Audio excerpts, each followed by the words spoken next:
नमस्कार दोस्तों। अभी हाल ही में रेल मंत्रालय के द्वारा एक ऐसी सौर ऊर्जा से संचालित देश की पहली ट्रेन बनाई गई है जो 100% सोलर एंड जो एनर्जी है उससे संचालित होगी। और ये भारत का पहला प्रोजेक्ट है जो अगर सफल रहता है तो आने वाले भविष्य में जितनी भी ट्रेन्स होंगी उनकी एनर्जी जो है सौर ऊर्जा से ही जो है उनकी पूर्ति की जाएगी। और इसके साथ जो एनर्जी खपत की जो एक्स्ट्रा सोर्सेज है वहाँ से एनर्जी नहीं ली जाएगी। और ये ट्रेन इतनी ज़्यादा खास इसलिए भी है क्योंकि ये भारत का जो लक्ष्य है सस्टेनेबल एनर्जी का और कार्बन और नेट ज़ीरो कार्बन का सन 2030 तक, तो उसे भी कहीं ना कहीं ये ट्रेन जो है मिलने वाली है। तो चलिए इसके बारे में थोड़ा डिटेल से समझ लेते हैं कि भारत की पहली सौर ऊर्जा से संचालित ट्रैक पर चलने वाली ट्रेन किस तरीके से रेलवे के लिए गेम चेंजर साबित होने वाली है। चलिए समझ लेते हैं। तो चलिए सबसे पहले इसकी खबर के प्रमुख बिंदुओं के बारे में बात करते हैं। तो ये भारत की रेलवे के द्वारा पहली बार है कि उसके द्वारा रेलवे ट्रैक पर जो है जो सोलर पैनल्स हैं उन्हें इंस्टॉल किया गया है। और ये एक एक्सपेरिमेंट है जो हाल ही में बनारस लोकोमोटिव वर्क्स BLW पर जो है अभी हाल ही में शुरू किया गया है जो कि वाराणसी में है। और यहाँ पर 70 मीटर चौड़े इस ट्रैक पर जो है रेलवे के ट्रैक पर यहाँ पर इसे बिछा दिया गया है। और इससे कहीं ना कहीं जो क्लीन एनर्जी यहाँ पर प्रोड्यूस होने वाली है बिना एक्स्ट्रा लैंड का उपयोग किए, यानी यहाँ पर बगैर किसी एक्स्ट्रा अतिरिक्त ज़मीन का उपयोग किए बगैर यहाँ पर पूरी क्लीन एनर्जी यहाँ पर प्रोड्यूस होने वाली है। और इससे ये जो ट्रेन्स हैं वो संचालित होंगी। अब यहाँ पर इस टेक्नोलॉजी के बारे में क्या खास विशेषताएं हैं इसकी, तो यहाँ पर बगैर जो है एक्स्ट्रा लैंड के बगैर ज़्यादा अतिरिक्त ज़मीन को घेरे बगैर ही यहाँ पर जो है सोलर पैनल लगा करके जो है ट्रैक पर रेलवे संचालित होगा। और इसे आसानी से मेंटेन किया जा सकता है। और जो पैनल्स हैं उन्हें क्विकली रिमूव भी किया जा सकता है, यानी उन्हें हटा भी जा सकता है और दोबारा से वहाँ पर लगाया भी जा सकता है। और इसके साथ यहाँ पर इसे आसानी से रिपेयर भी किया जा सकता है। और इसके अलावा इमरजेंसी में जो यहाँ पर काम भी किया जा सकेगा ताकि किसी को भी कोई परेशानी का सामना ना करना पड़े। इसके साथ ये पैनल्स हैं वो लेड्स फ्लैट हैं, यानी पूरी तरीके से धरती के उसी हिसाब से हैं कि ट्रैक पर पूरी तरीके से फिट बैठ गए हैं। यानी यहाँ पर ना ही ट्रेन को और किसी को भी यहाँ पर कोई दिक्कत नहीं आएगी ट्रेन के चलने में। और कोई जो एक्स्ट्रा कोई ब्लॉक नहीं है यहाँ पर। और यहाँ पर इसे हैंडल करने के लिए पूरी तरीके से उसी तरीके से डिज़ाइन किया गया है कि ये वाइब्रेशन, डस्ट और रेन और हीट आसानी से ये जो पैनल्स हैं वो हैंडल कर सकते हैं। अब यहाँ पर 28 पैनल अभी हाल ही में इंस्टॉल किए गए हैं जो करीबन 15 किलोवाट तक जो है एनर्जी को कवर करते हैं, यानी इतनी एनर्जी यहाँ पर प्रोड्यूस करते हैं। और ये अगर ये सक्सेस रहता है तो इसे एक्सपेंड करके एक लार्ज स्केल पर जो है लगाया जाएगा। अब यहाँ पर इसके क्या बेनिफिट्स होने वाले हैं, तो यहाँ पर इंडियन रेलवे के लिए भारतीय रेलवे के पास जो है एक बहुत बड़ा एक लॉन्ग रेंज है रेलवे का, जहाँ पर भारतीय रेलवे 1.2 लाख किलोमीटर तक जो है जो रेलवे के ट्रैक है वो बिछे हुए हैं। तो यहाँ पर एक लंबा ट्रैक है जहाँ पर इलेक्ट्रिसिटी की जो काफ़ी ज़रूरत रहती है।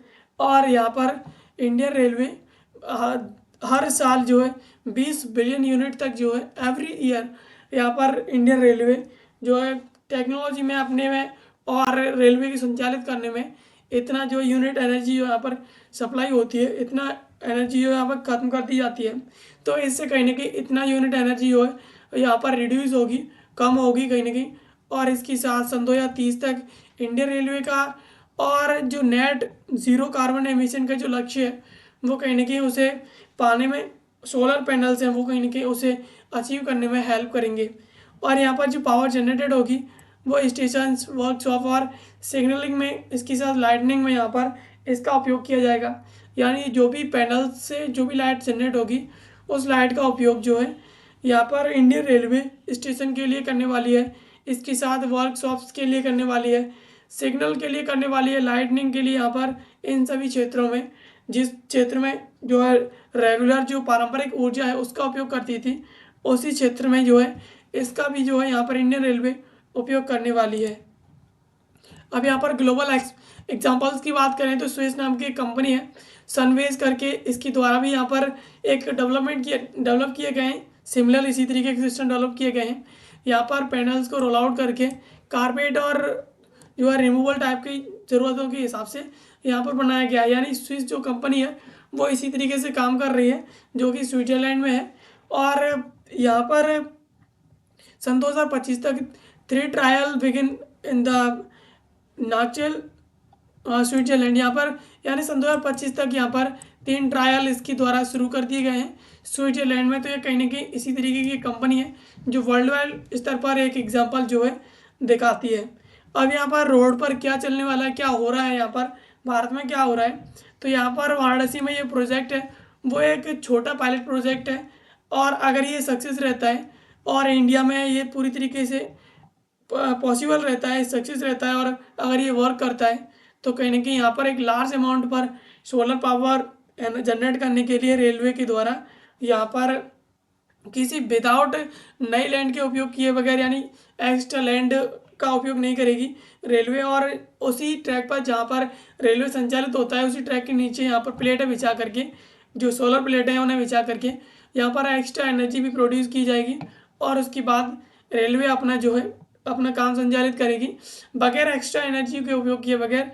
यहाँ पर टोटल एनर्जी है वो सोलर एनर्जी से फिर यहाँ पर संचालित होने वाली है, और सोलर एनर्जी से ही यहाँ पर प्रोड्यूस होगी। अब इसके जो एडिशनल बेनिफिट्स हैं, इसके अलावा जो बेनिफिट्स हैं उनकी बात करें तो यहाँ पर जो ट्रैक है उसका ड्यूअल उपयोग होगा। यानी पहला इसका ट्रेन्स के लिए उपयोग होगा और इसके बाद दूसरा यहाँ पर इसका इलेक्ट्रिसिटी के लिए उपयोग होगा। यानी एक ट्रैक दो चीज़ों के लिए यहाँ पर सेम स्पेस में उपयोग होने वाला है। इसके साथ यहाँ पर ज़मीन भी बचेगी, यहाँ पर ज़्यादा ज़मीन का उपयोग करने की ज़रूरत नहीं है। लोकल एनर्जी सप्लाई यहाँ पर जो नियर जो भी स्टेशन है वहाँ पर फैसिलिटी के हिसाब से यहाँ पर अगर एनर्जी ज़्यादा प्रोड्यूस होती है तो उसे लोकल स्टेशन से वहाँ पर एनर्जी को सप्लाई कर दिया जाएगा। इसके साथ जो भी ग्रिड है उसे भी सपोर्ट किया जाएगा, यानी extra electricity can be supplied to the state grid. यानी स्टेट जो भी क्षेत्रीय जो भी राज्य स्तरीय क्षेत्र है वहाँ पर जो लोकल ग्रिड्स हैं जिन्हें एनर्जी की ज़रूरत रहती है वहाँ पर सोलर एनर्जी से भी यहाँ पर जो एनर्जी है वो वहाँ पर दी जा सकती है। यानी जो लोकल ग्रिड्स हैं वहाँ पर यहाँ इसके द्वारा काफ़ी ज़्यादा सपोर्ट किया जा सकता है। इसके साथ यहाँ पर जॉब अपॉर्चुनिटीज़ भी यहाँ पर जनरेट होंगी। यानी एक बड़े अमाउंट पर अगर यहाँ पर सोलर जो इंस्टॉलेशन होता है और पैनल लगाए जाते हैं तो यहाँ उन्हें मेंटेन करने के लिए एक लंबे बहुत बड़े अमाउंट पर यहाँ पर जो जॉब्स हैं वो भी क्रिएट होंगी। इसके अलावा एनर्जी सिक्योरिटी, यानी railway can produce part of its over electricity reducing outside dependence. यानी रेलवे अपनी जो भी विद्युत है जनरेट करेगी सोलर पैनल्स के थ्रू, उसे किसी अन्य स्रोत से विद्युत लेने की ज़रूरत नहीं पड़ेगी, वो पूरी तरीके से स्वतंत्र रहेगी अपने विद्युत के क्षेत्र में। तो इसकी सिक्योरिटी के लिए भी उसे काफ़ी ज़्यादा कुछ करना पड़ेगा। इसके साथ यहाँ पर लेस पॉपुलेशन, यहाँ पर प्रदूषण बिल्कुल भी नहीं होने वाला है, यहाँ पर प्रदूषण बहुत कम होगा। Lower demand for the local diesel, यहाँ पर डीजल की ज़रूरत ही कम हो जाएगी क्योंकि टोटली जो भी ट्रेन्स हैं वो एनर्जी से संचालित होंगी। तो यहाँ पर कार्बन एमिशन को पाने के लिए काफ़ी ज़्यादा यहाँ पर हेल्पफुल रहेगा ये। इसके साथ यहाँ पर रेलवे और फ्यूचर की लीडरशिप करने वाली है। अगर ये सक्सेस रहता है तो India can become global leader in this technology. यानी अगर इस क्षेत्र में रेलवे सफल रहता है तो कहीं ना कहीं भारत इस क्षेत्र में एक ग्लोबल लीडर के क्षेत्र में जो ग्लोबल लीडर की तरह यहाँ पर काम करने वाला है। और यहाँ पर इस तरीके से इंडियन रेलवे अगर सोलर पैनल का उपयोग करता है तो सोलर पैनल का उपयोग करने से उसकी काफ़ी ज़रूरतें पूरी हो जाएंगी, और इससे कहीं ना कहीं उसे एक्स्ट्रा सोर्सेज पर जो है किसी अन्य सोर्सेज पर ज़रूरत और रिलाई करने की ज़रूरत नहीं पड़ेगी कि वो उस पर डिपेंड करे, ख़ासतौर पर अपनी एनर्जी के लिए। तो कहीं ना कहीं ये अपॉर्चुनिटी और ये तरीका इंडियन रेलवे के लिए काफ़ी ज़्यादा कारगर होगा अगर ये सफल रहता है तो। और इससे कहीं ना कहीं ज़मीन भी बचेगी और जो नेट कार्बन एमिशन का जो लक्ष्य है 2030 तक वो उसे भी भारत जो है कहीं ना कहीं इंडियन रेलवे के इस जो पहल है उसके तहत कहीं ना कहीं उससे भी मीट करेगा। और कहीं ना कहीं इंडियन रेलवे इस तरीके से लोकल ग्रिड सिस्टम है और काफ़ी और भी क्षेत्र में इंडियन रेलवे अपना महत्वपूर्ण योगदान दे पाएगा। तो ऐसे वीडियोस के लिए आप हमारे चैनल को सब्सक्राइब कर लीजिए। मिलते हैं किसी अगले वीडियो में किसी नए और महत्वपूर्ण टॉपिक के साथ। तब तक के लिए आप सभी का बहुत बहुत धन्यवाद।